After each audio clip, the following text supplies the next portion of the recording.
Assalamualaikum doctors. In this video, I am discussing a video station that is about Kussmaul breathing. We find in diabetic ketoacidosis. So that is a breathing problem. The child have breathing problem. It is an acetone order, and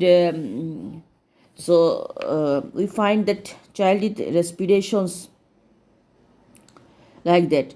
We can keep our DD, Kussmaul breathing, differential diagnosis. It can be diabetic ketoacidosis, salicylate toxicity, sepsis, infection, inborn error of metabolism, uremia, methanol, ethanol, and paraldehyde. So, diabetic ketoacidosis, it is a Kussmaul breathing.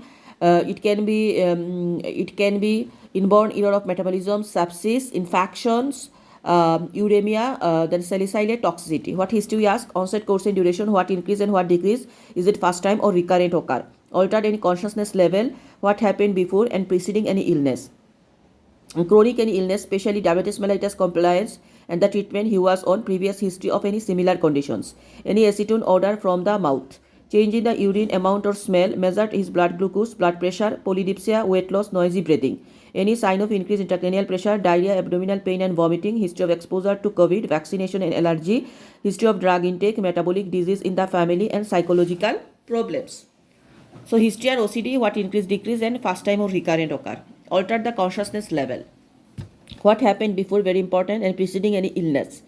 Then any chronic illness, especially the diabetes mellitus, the compliance and the treatment he has on, previous history of similar conditions.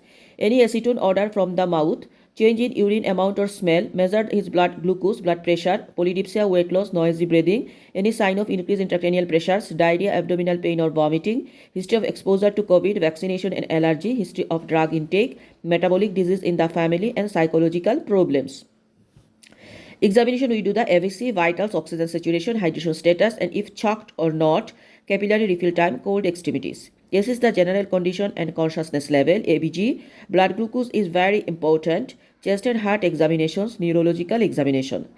Investigation are we are doing random blood sugar, ketones in the blood and urine, ABG, electrolytes, especially potassium and sodium, toxicology screening, septic screening if suspecting sepsis. So how we gonna manage Kussmaul breathing? First we need to confirm. First the history like polyuria, polydipsia, weight loss, abdominal pain, weakness, vomiting, confusions. These are the history we find. Clinical signs are assist the dehydrations, deep sighing respiration. Yes, the child has deep sighing respiration, that is Kussmaul breathing, smell of ketones and lethargy, drowsiness. These are the clinical sign I find.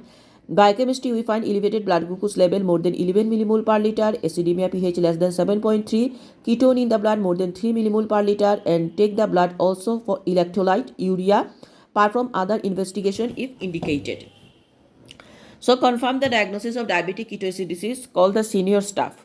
So when I already confirm, then senior staff, I will check the child is shock or not. Shock features are reduced peripheral pulse volume, reduced consciousness level, coma. And also I will check that pH, how much dehydrated. So pH less than 7.3, mild DKA, that is 5% dehydrations, pH less than 7.2, moderate DKA, 7% dehydrations, pH less than 7.1, severe DKA, 10% dehydrations. Now first, if the child is on shock, so we do the resuscitation. Shock means the child has unconscious, coma.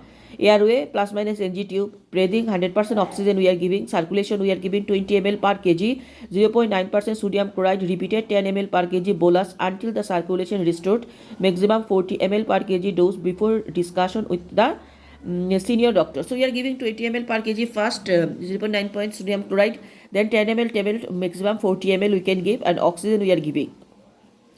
Then intravenous therapy, that is give 10 ml fluid, 10 ml per kg fluid bolus over 60 minutes unless has already had bolus for shock. Then calculate the fluid requirements minus correct the deficit over 48 hours.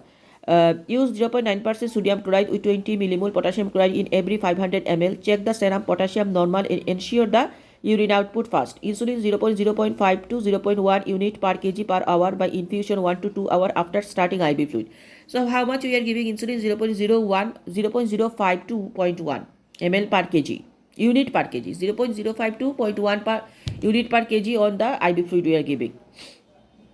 So this treatment we are giving. Then what we are do? First, no improvement, example pH static, no reduction in the ketones and blood glucose. Then what we do? Re-evaluate. Fluid balance plus IV therapy. If continued acidosis may require further resuscitation fluid, check the insulin dose correct and running properly, then consider sepsis, consider restarting protocol. Then we are observing the child hourly blood glucose, neurological status, at least hourly fluid input output, electrolytes 2 hours after start of IV therapy, then 4 hourly 1 to 2 hourly blood ketones level. Neurological deteriorations. So these are we are doing during observation. These are we doing. Suppose there is no any neurological deterioration occur in observations. Then when blood glucose less than 14 millimole per liter, intravenous therapy. Once blood glucose less than 14 millimole, add 5% glucose to 0.9% sodium chloride with 20 millimole potassium chloride per 500 ml. Reduce the insulin infusion to 0.05 units per kg per hour. If continuing with 0.1 unit per kg per hour, add 10% glucose to 0.9% sodium chloride with 20 millimole potassium chloride per 500 ml. So these are then continuous monitoring, resolution of the decay. If the child clinically well, drinking well, tolerating food, blood ketone less than 1 millimole per liter, pH normal, urine ketone may be still positive. So these are we are doing. And then we are giving the start subcutaneous insulin, then stop the intravenous insulin 1 hour later. Now during observation time we are finding the child deterioration condition, neurological deterioration occur, warning signs like headache, irritability develop after giving the IV fluid, slowing the heart rate, reduce the consciousness level and specific sign of raised intracranial pressures. First we explore it is hypoglycemia or is it cerebral edema.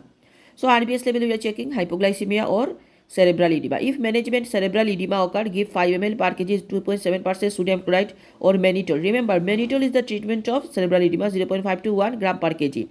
Dose may be repeated if needed. Call the senior staff. Restrict the IV fluid by 1 to discuss with the further care with pediatric clinical care specialist. Just outline telling I am.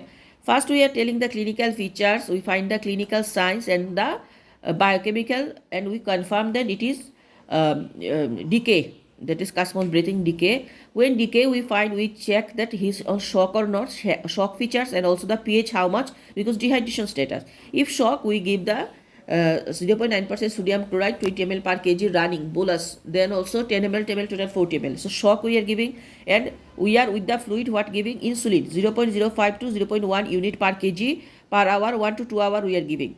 Then we are monitoring hourly blood glucose, everything.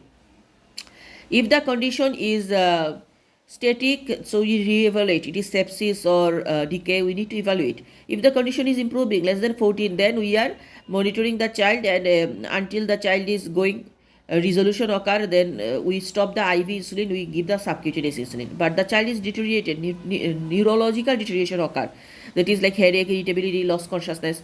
So then we thinking about, is it hypoglycemia or cerebral edema? So we check the blood glucose. If cerebral edema, we are giving what is treatment? Mannitol, 0.05 to 1 gram per kg mannitol, and of course senior staff we are involving, and further management in the critical care unit. PIC we are shifting the already the child. So we understand Kussmaul breathing, that is a child we show, that is a deep signing respirations, okay, deep signing respirations on the video. So this is Kussmaul breathing or decay management. Thank you.